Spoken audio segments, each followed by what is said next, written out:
Right now, someone is about to lose money on a stock that is up 300%, and they think they are being smart. Some stocks are up 100, 200, even 300% today.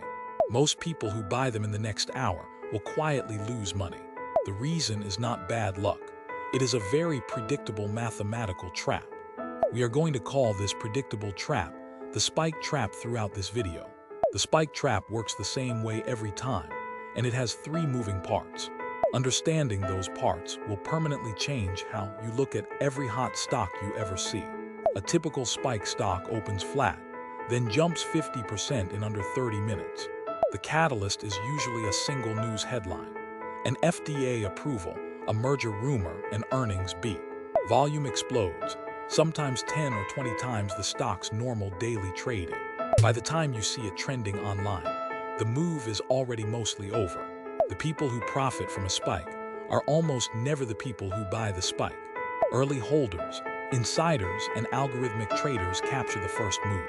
Retail investors arrive at the party after the cake is already gone. This is not opinion. Academic research on short-term return reversals documents it consistently. Research on return reversal shows stocks with very large single-day gains tend to average negative returns over the following week. On average, a large portion of the spike is given back within 5 trading days. If you bought at the top of a 200% spike, a 50% reversal wipes out roughly 60% of your entry value. That is the first gear of the spike trap, mean reversion. Mean reversion simply means extreme moves tend to be followed by moves in the opposite direction. Think of a stock price as a rubber band attached to the company's fundamental value. The further you stretch it, the harder it snaps back and the more it hurts. Short-term reversal after extreme price moves is one of the most replicated findings in finance research. The second gear of the spike trap is the bid-ask spread, a hidden cost you pay twice. On a normal large-cap stock, the spread might be a fraction of a cent, almost nothing. On a spiking small-cap stock, that spread can balloon to 2 or 3%. You pay the spread when you buy and again when you sell. That is 4 to 6% gone before the stock moves a cent. On a $10,000 trade, that is up to $600 straight to market makers. The third and most dangerous gear of the spike trap is your own psychology. Behavioral finance calls this FOMO, fear of missing out, and it is measurably costly. Seeing a stock up 200% triggers the same reward circuitry as if you already own it. That response makes you overweight the chance of further gains and ignore reversal risk entirely. Studies suggest retail investors who routinely chase spikes meaningfully underperform the broader market over time. A few percent per year sounds small, but compounding turns it into a career-defining disaster. A patient investor earning 8% turns $10,000 into roughly $47,000 over 20 years. A spike chaser earning only 3% ends up with around $18,000 instead, same 20 years. That gap is the real price of the spike trap paid slowly, invisibly, over a lifetime. Most spike stocks are small-cap or micro-cap companies with very low market capitalizations. Low market cap means low liquidity, fewer buyers and sellers, so prices move violently on thin volume. A single large sell order can crater a thinly traded stock by 10% or more in seconds. This illiquidity is the spike trap's hidden amplifier. It makes every mistake more expensive. Some spikes are not organic at all. They are coordinated pump and dump schemes. Promoters buy cheap shares, hype the stock online, then sell into the buying frenzy. The SEC prosecutes pump and dump cases regularly, but most retail buyers never recover their losses. If a stock has no revenue and is up 300% today, that is a red flag, not an opportunity. Here is where the spike trap gets quietly more expensive. The mathematics of volatility itself. If a stock drops 50%, it needs to rise 100% just to break even. This asymmetry is called volatility drag, and it silently erodes high volatility portfolios over time. A stock that alternates between plus 50 and minus 50% every year nets you zero after 2 years, even though the average looks like zero loss. That is the volatility tax, High swings destroy compounding even when the average return looks positive. Let us run the expected value calculation on buying a spike stock at its peak. Research on short-term reversals suggests the majority of large spike stocks are lower 1 month later. Assume the minority that keep rising gain another 20% on average. Assume the majority that fall drop 30% on average, a conservative estimate. Plug in 70-30 odds. 0.3 times 20 minus 0.7 times 30 equals negative 15% expected value. Negative 15% expected value means the spike trap is a losing bet on average, mathematically, not emotionally. So what do evidence-based investors do instead of feeding the spike trap? They focus on factors, systematic characteristics that have historically predicted long-run returns. The most studied factors include value, size, profitability, momentum, and low volatility. These factors have been validated across multiple decades and many markets worldwide. The value factor means buying stocks that are cheap relative to their earnings or book value. Cheap stocks, low price-to-earnings ratios, have historically outperformed expensive ones over long horizons in academic studies. This is the direct opposite of chasing spikes. You are buying what others are ignoring. The spike trap punishes you for buying what is already expensive. Value investing rewards patience. Wait, there is a momentum factor too, and it sounds like it contradicts everything we just said. Momentum in factor investing means stocks that have gradually outperformed over roughly the past 12 months tend to keep outperforming. But that is 12 months of gradual drift, not 30 minutes of a single-day spike. Single-day spikes actually show short-term reversal, the opposite of the momentum factor. The spike trap disguises itself as momentum investing, but it is actually the opposite. Another tool evidence-based investors use is diversification, and the math behind it is surprisingly powerful. A single stock carries far higher volatility than a broad portfolio, often 40% or more annually. A portfolio of many uncorrelated stocks can cut that volatility substantially through diversification alone. Lower volatility means the volatility tax shrinks, and your compounding improves automatically. You do not need to pick winners if the portfolio as a whole reliably compounds. Diversification only works if your assets are not perfectly correlated with each other. Correlation of one means two assets move together. Owning both is like owning one. Spike stocks in the same sector tend to move together during market stress, reducing diversification just when you need it most. True diversification means mixing asset classes, stocks, bonds, real assets, geographies. Here is a counterintuitive finding. Low volatility stocks have historically outperformed high volatility ones on a risk-adjusted basis.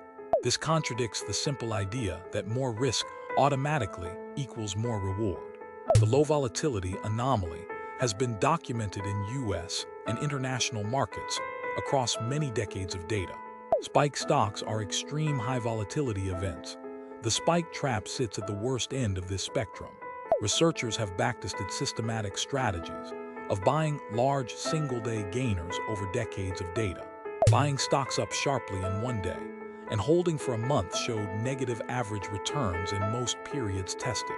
Transaction costs and spreads made the real-world results even worse than the raw numbers suggest. Backtests are not guarantees, but consistent negative results across many periods are a serious warning. Now for the caveats, because honest finance education always has them. Some spike stocks do keep rising. A small minority have legitimate, transformative catalysts. The problem is you cannot reliably identify which ones in real time without information others do not have. Even professional fund managers fail to consistently identify these winners above what chance would predict. The spike trap is dangerous precisely because it occasionally rewards people and reinforces the behavior. Another caveat. Position size matters enormously when volatility is this extreme. Even if you are right about direction, betting too much on a spike can still ruin a portfolio. The Kelly criterion, a mathematical formula for optimal bet sizing, points toward near zero allocation for negative expected value bets. Risking more than you can afford to lose on a single trade is how the spike trap does its real damage. You might think, just short the spike instead of buying it. But short selling spike stocks carries its own catastrophic risks. Losses can be unlimited if the stock keeps rising. Stocks can double or triple again before they reverse, destroying short positions before the reversal ever arrives. The spike trap hurts buyers and short sellers alike. The only winning move is often not to play. So if not spikes, what price signals are actually worth paying attention to? Earnings revisions, analysts upgrading their estimates, have shown some predictive power for future returns in academic studies. Insider buying, executives purchasing their own company's stock with personal money, is another studied signal. Neither is a guarantee. They are probabilistic edges, not certainties. A small, consistent edge compounded over years beats a big, unpredictable spike every single time. For most retail investors, the evidence-based baseline is a low-cost, diversified index fund.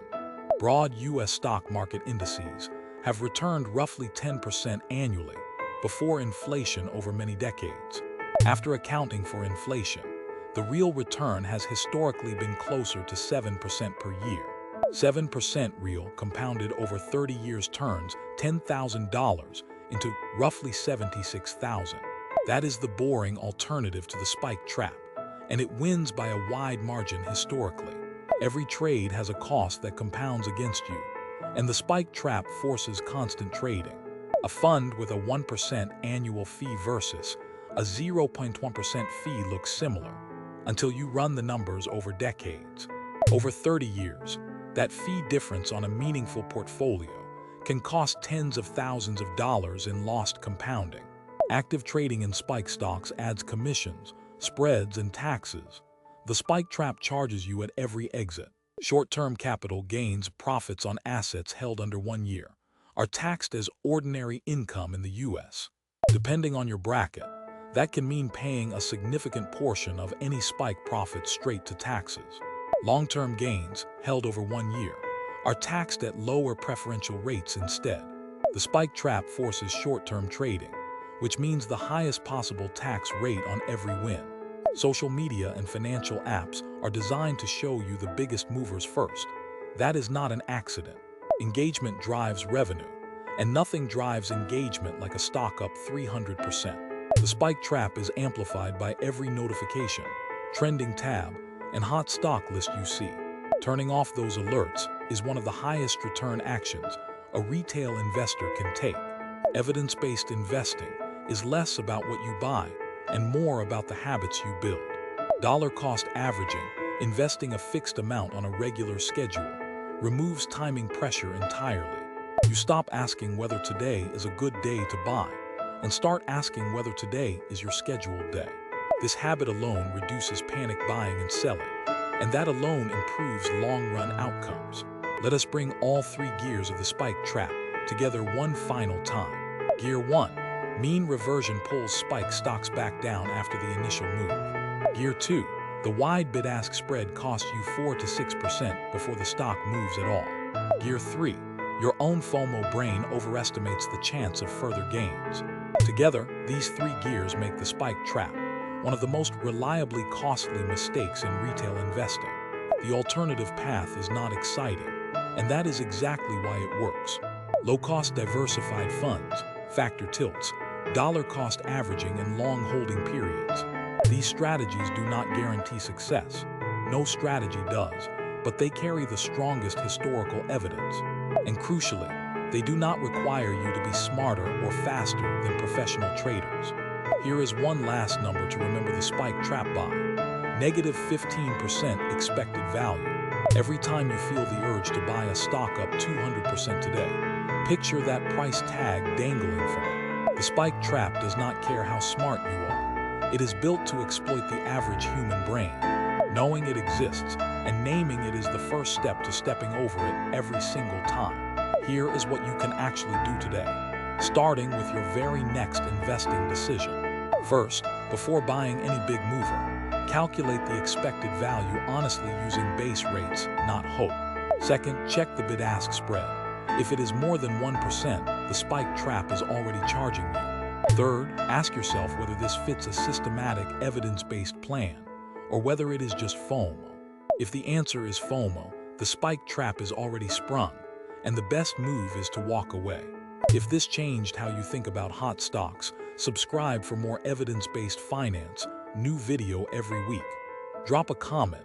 Have you ever been caught by the spike trap?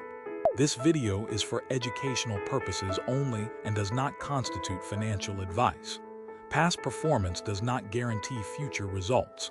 Always consult a qualified financial professional before making investment decisions.